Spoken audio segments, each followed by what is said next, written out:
হিসাবটা নেবে। আপনি দুনিয়াতে নামাজ পড়েন নাই, রোজা রাখছেন, উহুদ পাহাড় সমতুল্য আপনার নেকি এইদিকে থাকবে, কিন্তু আপনি সর্বপ্রথম আল্লাহ যে হিসাবটি নিবে নামাজের, এই নামাজের হিসাব আপনি যদি দিতে না পারেন, তাহলে অন্য অন্য আল্লাহ কি হিসাব নিবে? আপনার নিবে? সর্বপ্রথম আপনার নামাজটা, আপনি প্রথম রাউন্ডে আপনি ফেল হয়ে গেছেন, নামাজের হিসাব দিতে পারেন নাই, অন্য অন্য বাকি হিসাবগুলো আল্লাহ নিবে না। ওই জন্য আমার ভাইয়েরা সবসময় সর্বপ্রথম নামাজটা পড়ার জন্য চেষ্টা করবেন। যারা যুবক ভাই আছে, কোনোদিন নামাজ পড়ি নাই, হয়তো প্রতিদিন পড়া হয় না, চেষ্টা আছে অনেকের যে নামাজ পড়বো, কিন্তু শয়তানে ধোকা দেয়। আছে না এরকম মানুষ? অনেকের আছে, নামাজের মধ্যে শয়তানে ধোকা দিয়ে দেয়। নামাজ পড়ার চেষ্টা আছে। ওই জন্য আমার ভাইয়েরা, যখনই নামাজ আমরা পড়তে চাই, তাহলে আল্লাহর কাছে আমরা একটাই ইরাদা করবো সব সময়, যখন নাকি নামাজে যাবো ওই সময় আমরা যখন নাকি যেই নামাজটাই পড়বো, আজান হয়ে গেল মসজিদে, ইমাম মুয়াজ্জিন আজান দিল, ওই সময় আমরা সঙ্গে সঙ্গে মনে মনে ভাববো যে এইটাই হয়তো আমাদের জীবনের শেষ নামাজ, শেষ আজান এইটা।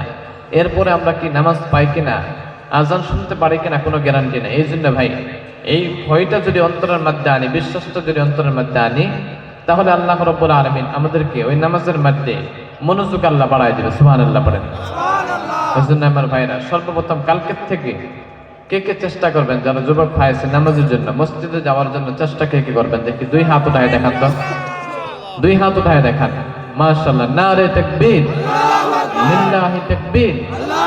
আল্লাহ তুমি যুবক ভাইদেরকে কবুল করে নাও, সবাই পড়ি আমিন। আল্লাহ ভাইদেরকে তুমি জান্নাতুল ফিরদাউস নসিব করে দিও, সবাই পড়ি আমিন।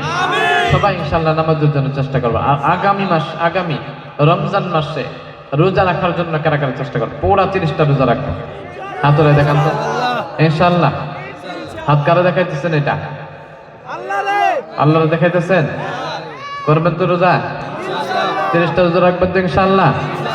মাশাআল্লাহ, আল্লাহ ভাইদেরকে কবুল করে নাও, সবাই পড়ি আমিন।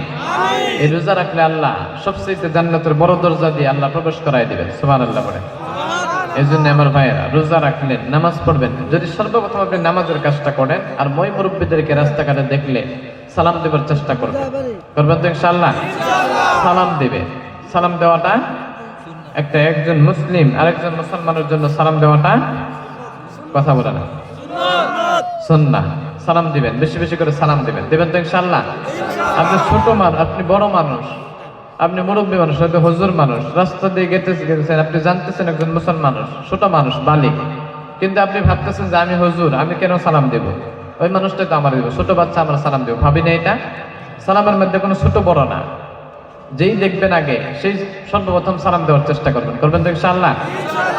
আপনি জান্নেওয়ালা বড় মানুষ, ছোট মানুষটা বেশি বেশি সালাম দেওয়ার চেষ্টা করবেন। আপনি বড় হওয়ার পরে যখন নাকি ছোটকে সালাম দিবেন, ওই ছোট মানুষটা ওই সময় আপনাকে সালাম দেওয়ার চেষ্টা করবো না? নাই করবো। ওই জন্য আমার ভাইরা, বেশি বেশি মানুষকে সালাম দিবেন, মই মুরব্বীদেরকে ইজ্জত করবেন, তাদের সাথে কখনো বেয়াদবি করবেন না। করা যাবে? মা বাবার সাথেও কখনো বেয়াদবি করা যাবে না। কোনো ভাইরা যদি মা বাবার সাথে যদি বেয়াদবি করছেন, বাবার সাথে মার সাথে যদি কখনো নাফরমানি করছেন, এই জন্য আজকে থেকে আল্লাহর কাছে হয়তো তওবা করবেন। এবং মা বাবা যদি দুনিয়াতে জীবিত আছে, মা বাবা দুনিয়াতে এখনো আছে, বাড়িতে আছে, ছোট্টবেলা হয়তো অনেক নাফরমানি করছেন, ওই বাবা এবং মা যদি আপনার নাফরমানিকে যদি মাফ না করে দেয়, দোষকে যদি মাফ ক্ষমা করে না দেয়, তাহলে আপনি হয়তো দুনিয়াতে অনেক নেক আমল করার পরে আল্লাহ আপনাকে জান্নাতের মধ্যে দিবে, কিন্তু আপনি মা বাবার নাফরমানি করার জন্য আপনাকে আল্লাহ জাহান্নামের মধ্যে দিবে। নাউজুবিল্লাহ পড়ে। কারণ আল্লাহ মাফ করবে না, কারণ এটা হলো বান্দার হক। কার হক? তিনটা জিনিসের মধ্যে বান্দার হক থাকে। একটা হলো উস্তাদের নাফরমানি করা। কার নাফরমানি করা? উস্তাদের। আরেকটা হলো মা বাবার নাফরমানি করা। কার নাফরমানি করা? মা বাবা। আরেকটা হলো আলিম উলামাদের নাফরমানি করা। কার নাফরমানি করা? আলিম উলামাদের। বিশ্বনবী বলেন, আল উলামা ওয়ারাসাতুল আম্বিয়া, আলিম উলামারা হলো আল্লাহর নবীর ওয়ারিস, বংশধর। ওই জন্য আমরা ভাইয়েরা, আলিম উলামাদেরকে কখনো ছোট চোখে দেখবেন না, সালাম দিবেন, তাদের কখনো গীবত করবেন না। করা যাবে? করা যাবে না। আলিম উলামারা হলো আল্লাহর নবীর বংশধর। আলিম উলামাদেরকে আল্লাহ রাব্বুল আলামিন হয়তো আল্লাহর নবীর কিয়ামতের দিন কিছু হয়তো জান্নাতে হয়তো আল্লাহর নবীর ওয়ারিস হিসাবে, মেহমান হিসাবে, বংশধর হিসাবে কিছু একটা কারণে জান্নাতের মধ্যে হয়তো প্রবেশ করাবে। কিন্তু আপনি যদি আলিম উলামার বিরোধী করেন, তাহলে কি আপনাকে জান্নাতে যাওয়ার চান্স আছে কি? চান্স নাই। ওই জন্য আলিম উলামাদেরকে সম্মান করবেন, ভালোবাসবেন। আলিম উলামাদের যদি বেয়াদবি করছেন, হুজুরদের বেয়াদবি করছেন, মসজিদের ইমাম সাহেবদের বেয়াদবি করছেন, তাদের কাছ থেকে ক্ষমা চেয়ে নেবেন। বেঁচে থাকা অবস্থায়, যদি মারা যায় আপনি চাইতে পারবেন না, ওই ব্যক্তির কাছে আপনার দাবি রয়ে গেল, ওই ব্যক্তি মারা গেল, আপনি তো দাবি শোনাতে পারলেন না, কিন্তু আল্লাহ কিয়ামতের দিন আপনাকে মাফ করবে না, কারণ এটা বান্দার হক। ঠিক না ভাই? ওই জন্য কোনো যুবক ভাইরা যদি ছোট্টবেলা কোনো মানুষের যদি নাফরমানি করে থাকেন, মই মুরব্বীদের, নিজের মা বাবার যদি নাফরমানি করে থাকেন, ওস্তাদের যদি নাফরমানি করে থাকেন, তাদেরকে অনুরোধ করে বলছি, হয়তো আজকে না পারেন, কালকে হয়তো আগামীকাল গিয়ে ডাইরেক্ট আপনি বলতে লজ্জা পান, আপনি হয়তো হাসি মুখে হয়তো তাদেরকে বলে তাদের কাছ থেকে ক্ষমা করে নেবেন তো ইনশাআল্লাহ? যদি নাও করে থাকেন তবু নিজের মা বাবার কাছ থেকে কমসে কম নেওয়ার চেষ্টা করবেন তো? কারা কারা দেখি কালকে নিজের মা বাবাকে গিয়ে বলবেন যে আমাকে মাফ করে দিও, যে ছোট্টবেলা অনেক করে গেছে। এটা হাত উঠায় না, শুধু সত্যি করে বলবেন তো ইনশাআল্লাহ? বলতে পারবেন? সাহস আছে? লজ্জা লাগবে না? লাগবে না? মাশাআল্লাহ। কালকে নিজের মা বাবাকে বলবেন, হাত ধরে হলেও বলবেন যে আমাকে মাফ করে দিও, ছোটবেলা অনেক নাফরমানি করছি, কথা অমান্য করছি, মই মুরব্বী আছে তাদের কাছে বলবেন তো ইনশাআল্লাহ? কারণ কখন মারা যাবেন কোনো গ্যারান্টি নেই ভাই। ওই জন্য ভাই নিজের মা বাবার থেকে দোয়া নিবেন, মই মুরব্বীদেরকে দোয়া নেওয়ার চেষ্টা করবেন, কারণ আলিমুল আমাদের যদি নাফরমানি করে থাকেন, আলিমুল আমাদের কাছ থেকেও মাফ চেয়ে নিবেন, তাদের কাছ থেকে ক্ষমা করে নিবেন, কারণ এই বান্দা যদি মাফ করেন তাহলে আল্লাহ আপনাদেরকে মাফ করে দেবে। সবাই পড়ে আমিন। কারণ পৃথিবীর সবচেয়ে দামি মানুষ ছিল আল্লাহর নবী, বিশ্ব নবী। আল্লাহর নবীর যদি ওয়ারিস হয়, বংশধর হয় আলিম উলামা, তাদেরকে যদি আপনি সম্মান করেন তাহলে আপনারও সম্মান আল্লাহ এমনি বাড়ায় দিবে। সুবহানাল্লাহ বলেন। কারণ আপনি যদি বিশ্ব নবীর কোনো মানুষ যদি কোনো আলিম উলামাদেরকে যদি দেখতে যায়, কোনো আলিম উলামার মজলিসের মধ্যে হয়তো কোনো আলিম উলামাদেরকে যদি দেখতে যায়, কোনো আলিমকে যদি দেখতে যায়, তাহলে বিশ্ব নবী বলেন ওই মানুষ কোনো আলিমকে দেখতে আসলো না, আলিম উলামাদেরকে দেখতে আসলো না, সে বান্দা যেন সরাসরি আমাকে দেখতে আসলো। বলেন সুবহানাল্লাহ। কোন মানুষ যদি কোনো আলিম উলামাদেরকে দেখতে যায়, তাহলে বিশ্ব নবী বলেন সেই বান্দা কোনো আলিমকে দেখতে আসলো না, সরাসরি আমাকে দেখতে আসলো। ওই জন্য আমার ভাইয়েরা সবসময় আলিম উলামাদেরকে দেখতে যাবেন, মহব্বত করবেন, আলিম উলামাদের মজলিসের মধ্যে বসবেন। বিশ্ব নবী বলেন কোন মানুষ যদি আলিম উলামাদের মজলিসের মধ্যে গিয়ে যদি বসে, আলিম উলামাদের হয়তো যে মাহফিল গুলো হয়, ওয়াজ গুলো হয়, ওর মধ্যে গিয়ে যদি কোনো মানুষ বসে, তাহলে সে বান্দা যেন কোনো আলিম উলামাদের মজলিসের মধ্যে বসলো না, আসলো না, ওই বান্দা যেন সরাসরি আমার মজলিসের মধ্যে আসলো এবং ওই বান্দা আমার মজলিসের মধ্যে বসলো। সুবহানাল্লাহ পড়েন। সুবহানাল্লাহ। এবং কোন বান্দা যদি কোনো আলিম উলামার সাথে যদি দুনিয়াতে বসে, বিশ্ব নবীর সাথে যদি দুনিয়াতে বসে, তাহলে কিয়ামতের দিন রব্বুল আলামিন জান্নাতের মধ্যে ওই ব্যক্তিকে আল্লাহর নবীর সাথে বসাইবে। পড়েন সুবহানাল্লাহ। ওই জন্য সবসময় আলিম উলামাদেরকে ইজ্জত করবেন, আলিম উলামাদেরকে সম্মান করবেন। ওই জন্য হয়তো নিজের সন্তানকে, কোনো বাবাকে হয়তো কোনো সন্তানকে হয়তো আপনি আলিম বানাতে পারেন নাই, হয়তো সন্তান নাই আলিম বানাতে পারেন নাই, কমসে কম যে আলিম উলামা আছে তাদেরকে সম্মান করবেন। কমসে কম নিজের ছোট্ট ছোট্ট সন্তান আছে তাদেরকে মক্তবের মধ্যে পাঠাইবেন শিক্ষা গ্রহণ করার জন্য। নিজের সন্তানকে প্রতিদিন আপনি মসজিদের মধ্যে পাঠাইবেন, প্রতিদিন আপনি যখন নাকি পাঠাইবেন, প্রতিদিন বলতে বলতে একদিন ওই সন্তান আপনার 5 ওয়াক্ত নামাজি হয়ে যাবে। যাবে না? 5 ওয়াক্ত নামাজি হয়ে যাবে। ওই জন্য প্রতিদিন সন্তানদেরকে মহল্লার মধ্যে মক্তবের মধ্যে পাঠাইবেন। মক্তব আছে এখানে? নাই। সুবাহ মক্তব নাই? কি কথা কয়? তাহলে পোলাপান কই পড়াশোনা করে? পড়াশোনা কই করে? কিছুই নাই। কি বলে? তাহলে মক্তব বানান না কেন? এত মানুষ এখানে,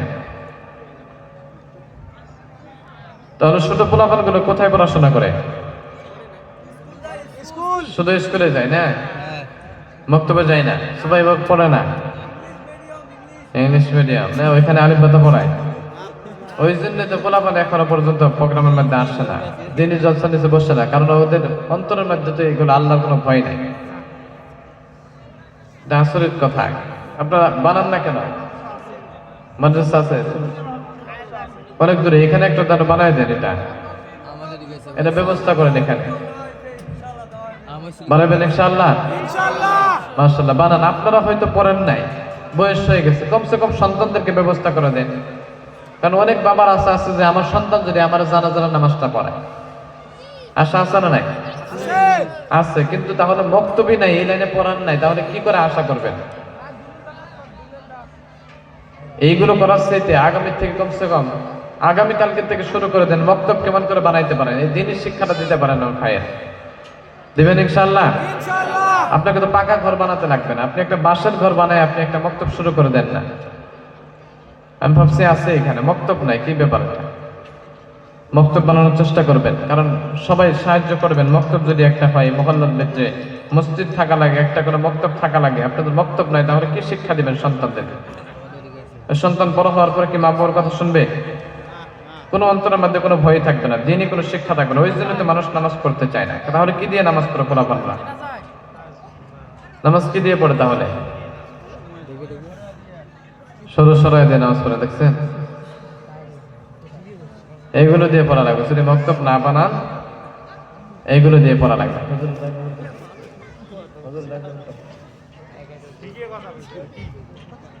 ওই জন্য এমন ভাইরা আগামীকালকে থেকে চেষ্টা করবেন মক্তবের জন্য, সবাই সাহায্য করবেন তো ইনশাআল্লাহ। ওই জন্য প্রধান অতিথি সাহেব আসতেছে, তিনি হয়তো মক্তবের কথা কিছু বলবেন, তিনাকে বলা হয়তো ইনশাআল্লাহ বলবেন। এইখানে সর্বপ্রথম আপনার জরুরি, আপনাকে হয়তো আপনাকে মক্তব তো বানাইতে লাগবে, কারণ মক্তব একটা মসজিদ আছে তো, না মসজিদ আছে, তাহলে মসজিদে বারান্দায় পড়ান না, কিছু যদি পড়া শুরু করে দেন। কারণ এই সন্তান কোরআন শরীফ পড়বে, তাদেরকে ব্যবস্থা করে দেবে, কোরআন শরীফ পড়বে, এই সন্তান বড় হবে আপনার জন্য দোয়া করবে।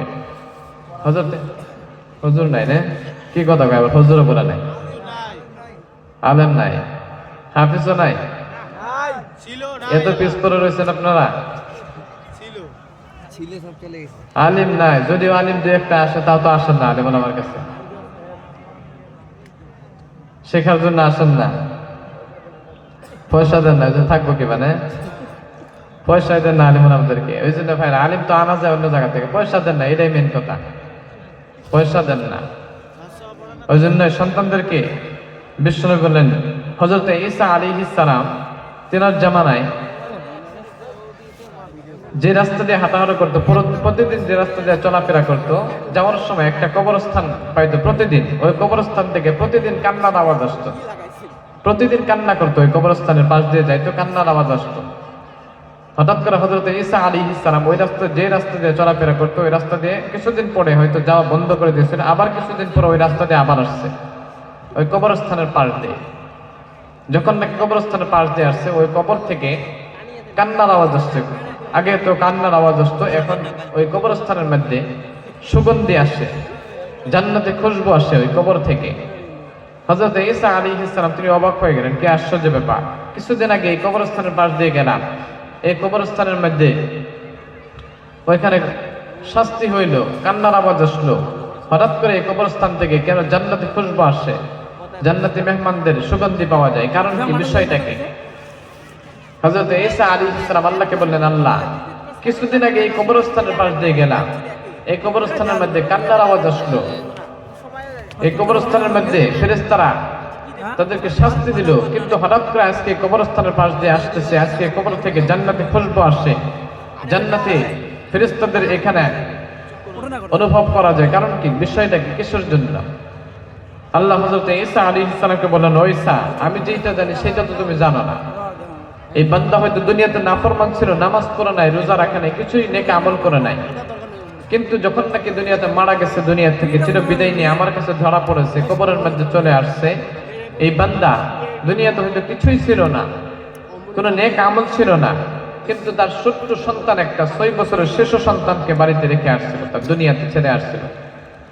ওই সন্তান যখন নাকি একটু আস্তে আস্তে বড় হয়েছে, 6-7 বছর বয়স হয়েছে, ওই সময় সন্তানরে নিয়ে মা ও সন্তানরে নিয়ে মসজিদের মধ্যে, মক্তবের মধ্যে নিয়ে গেলেন, মক্তবের শিক্ষা দেওয়ার জন্য, কোরআন শিক্ষা দেওয়ার জন্য। ওই সন্তান যখন নাকি মক্তবের মধ্যে যায়, যাওয়ার পরে উস্তাদ যখন নাকি ওই সন্তানকে সর্বপ্রথম পড়ায় বিসমিল্লাহির রহমানির রহিম, এই বিসমিল্লাহ পড়ার জন্য আল্লাহ রাব্বুল আলামিন হযরত ঈসা আলাইহিস সালামকে বললেন, ও ঈসা, এই ছোট্ট একজন মাসুম বেগুনাহ সন্তান যে বিসমিল্লাহির রহমানির রহিম পড়লো, বিসমিল্লাহির রহমানির রহিম, আমি নাকি অনেক দয়াবান, আমি নাকি অনেক রহমান, আমি নাকি অনেক দয়াবান, আমি আল্লাহ রাব্বুল আলামিন এই বিসমিল্লাহ পড়ার জন্য আমি আল্লাহ ওর বাচ্চার কথা আমি সহ্য করতে পারলাম না, আমি নাকি অনেক দয়াময়, ওই জন্য আমি দয়া না করে থাকতে পারলাম না, ওই সন্তানের বাবার কবরকে আমি জান্নাতের বাগান আমি বানায় দিয়েছি। সুবহানাল্লাহ পড়ে। সাধারণ একজন সন্তান বিসমিল্লাহ পড়ার জন্য আল্লাহ ওই বাবা মার কবরে আযাব আল্লাহ মাফ করে দেয়। সুবহানাল্লাহ পড়ে। ওই জন্য প্রত্যেক সন্তানদেরকে কমসে কম কোরআন শিক্ষা দেন। আপনি এইদিকে আপনি ইংলিশ শিক্ষা দেন, বাংলা শিক্ষা দেন, যেই শিক্ষা দেন না কেন, আপনি হয়তো কলেজের মধ্যে পাঠাইতেছেন সন্তানদের, ইউনিভার্সিটিতে পাঠান, আপনার সন্তানকে হয়তো যে কলেজে পড়াইতেছেন, ইউনিভার্সিটিতে পড়াইতেছেন, ওইখানে হয়তো এই শিক্ষা দেওয়া হবে, এখানে এইগুলোর মধ্যে গবেষণা করা হবে। এই চন্দ্রটা কে বানাই, চন্দ্রটা কতটুকু বড় হবে, পৃথিবীর থেকে আসমান কত দূর হবে, একটা আসমান থেকে দ্বিতীয় আসমান কত দূর হবে, এইগুলো শিক্ষা দেওয়া হয়। কিন্তু আপনি যদি কোনো মাদ্রাসার মধ্যে দেওয়া হয়, ওই সন্তানদেরকে শেখানো হবে এই চন্দ্রটার মালিককে, এই সূর্যটার মালিককে, এটা কে বানাইলো, এটার মালিককে, সেইটা শিক্ষা দেওয়া হয়। এইটাকে যদি আপনি আল্লাহকে যদি চিনাই দেন, তাহলে ওই সন্তান কিয়ামতের দিন ওই সন্তান আপনার নাজাতের জরিয়া হয়ে যাবে। সুবহানাল্লাহ পড়ে। ওই জন্য নিজের সন্তানদেরকে কমসে কম কোরআন শরীফ শেখানোর জন্য চেষ্টা করবেন তো ইনশাআল্লাহ। কার কার সন্তানদের কোরআন শরীফ শেখাবেন দেখি, দেখান তো দেখি ভাই, আছে কি না? এমনি হাত উঠাইতেছেন, বিয়ে করে নাই কোন সন্তানদের কোরআন শরীফ শেখাবেন? ব্যক্তির ছেলে সন্তান আছে, বিয়ে করে নাই রে? আচ্ছা, যখন নাকি সন্তান হবে তখন পাঠাবেন তো ইনশাআল্লাহ। নারে তাকবীর, নারে তাকবীর, নারে তাকবীর, লিল্লাহি তাকবীর। প্রধান অতিথি এসে গেছেন, আপনাদের মুখ্য অতিথি এসে গেছেন এখন। সবাই ইনশাআল্লাহ, আপনারা সবাই অনেক দিন থেকে তিনার কথা শোনার জন্য আপনারা হয়তো অপেক্ষা করতেছেন। সবাই যে যেখানে আছেন, বাজারে আছেন, এসে যান। প্রধান অতিথি আসছে, মুখ্য অতিথি এসে গেছে। কমিটির ভাইয়েরা যারা বাজারে আছে তাদেরকে একটু বোঝায় পাঠাই দিন। এখানে মুখ্য অতিথি এসে গেছে, প্রধান অতিথি এসে গেছে। সবাই বাজার থেকে চলে আসেন, সবাই ইনশাআল্লাহ চলে আসেন। এতক্ষণ তো বিশ্রামী করলেনি, এবার আসেন, আসেন এবার ভাইয়েরা। প্রধান অতিথি আসছেন এবার, আমার ভাইয়েরা সবাই আসছেন, যে যেখানে থাকেন আসেন, আসেন ভাই, সবাই আসেন। পরে জায়গা পাবেন না কিন্তু, পরে জায়গা পাবেন না, আসেন তাড়াতাড়ি ভাই, আগের দিকে পুরা করে দেন। ওই জন্য আমার ভাইরা যাইটুকু শুনলেন, যাই কিছু বুঝলেন, বুঝেন তো নাই, বুঝেন নাই তো আমি ভালো করে জানি। এইদিকে ধ্যান ছিল না, ওইদিকে পিছনের দিকে খালি তাকাইছে, মোবাইল টিপছে সবাই বসে বসে। যদি শুনছেন মাশাআল্লাহ, যারা যারা শুনছেন তাদেরকে আল্লাহ রাব্বুল আলামিন শোনা এবং বলার চাইতে বেশি বেশি আমল করার জন্য তৌফিক দান করুন। সবাই পড়ি আমিন। আল্লাহ সবাইকে হেদায়েত দান করুন। সবাই পড়ি আমিন। আল্লাহ সবাইকে 5 ওয়াক্ত নামাজ কায়েম করানোওয়ালা বানায় দেখ। সবাই পড়ি আমিন। আমি এটুকু বলে শেষ করে দিচ্ছি। আখিরু দাওয়ানা আনিল হামদুলিল্লাহি রাব্বিল আলামিন। আসসালামু আলাইকুম ওয়া রাহমাতুল্লাহি ওয়া বারাকাতুহু। মাশাআল্লাহ, বহুত বহুত ধন্যবাদ হাফিজ কারি মাওলানা আবুল বাশা।